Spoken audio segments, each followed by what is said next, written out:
क्यों गठित हुई, पूरी पृष्ठभूमि कैसे, वह सब कैसे हुआ, ये इस क्रम में समाचार को लिखना उल्टा पिरामिड शैली कहा जाता है। इसमें इंट्रो या मुखड़ा, इसके 3 पार्ट होते हैं उल्टा पिरामिड शैली के। इंट्रो या मुखड़ा यानी हेडिंग, फिर समाचार की बॉडी और समाचार को पूरी तरह से कवर करना, पूरी तरह से उसको घटना को खबर में शब्दों के रूप में बांधना समापन कहलाता है।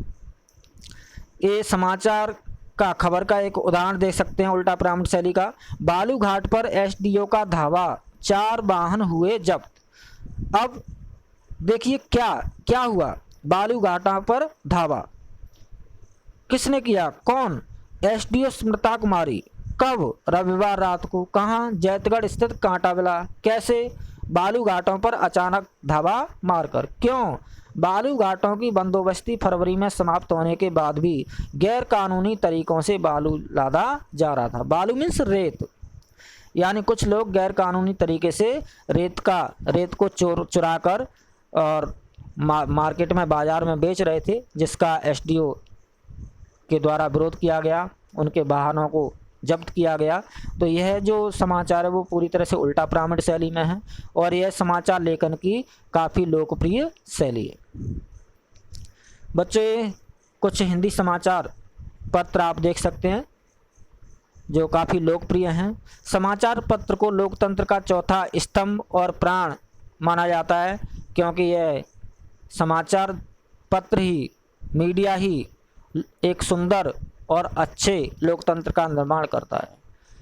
चौथा स्तंभ इसलिए कहा जाता है लोकतंत्र का, क्योंकि जो 3 स्तंभ हैं वो हैं विधायिका जो कानून बनाती है, कार्यपालिका जो उन कानूनों पर कार्य करती है, अमल करती है, अनुपालना करती है, और न्यायपालिका जो उन कानूनों को मनवाती है, उन कानूनों की अनुपालना करवाती है, यदि अनुपालना नहीं करने पर दंड देती है। तो 3 स्तंभ हो गए, विधायिका, कार्यपालिका और न्यायपालिका। इस चौथा स्तंभ समाचार पत्र को कहा जाता है जो सरकारी कामकाज में पारदर्शिता लाने का प्रयास करता है।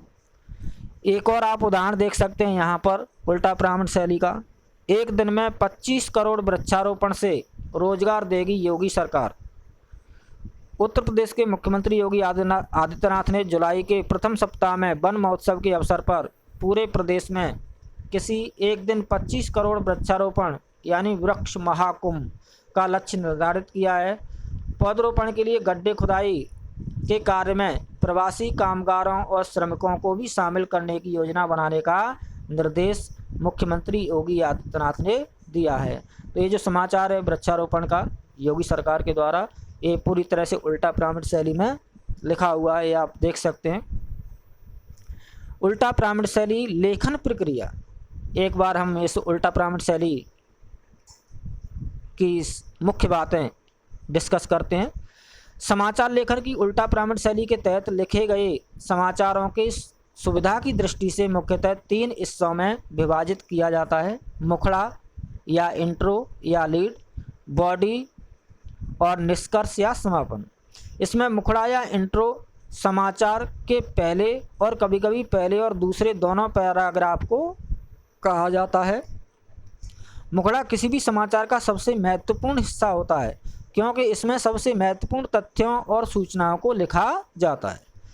इसके बाद समाचार की बॉडी आती है, जिसमें महत्व के अनुसार घटते हुए क्रम में सूचनाओं और ब्यौरा देने के अलावा उसकी पृष्ठभूमि का भी जिक्र किया जाता है। सबसे अंत में निष्कर्ष या समापन आता है। समाचार लेखन में निष्कर्ष जैसी कोई चीज़ नहीं होती है और ना ही समाचार के अंत में यह बताया जाता है कि यहाँ समाचार का समापन हो गया है, लेकिन उस खबर को पूरा करने का, उस खबर को शब्दों में समाचार के रूप में पूरा करने का प्रयास किया जाता है। ये जो उल्टा पिरामिड का शेप है वो आप देख सकते हैं। आज के लिए इतना ही, धन्यवाद।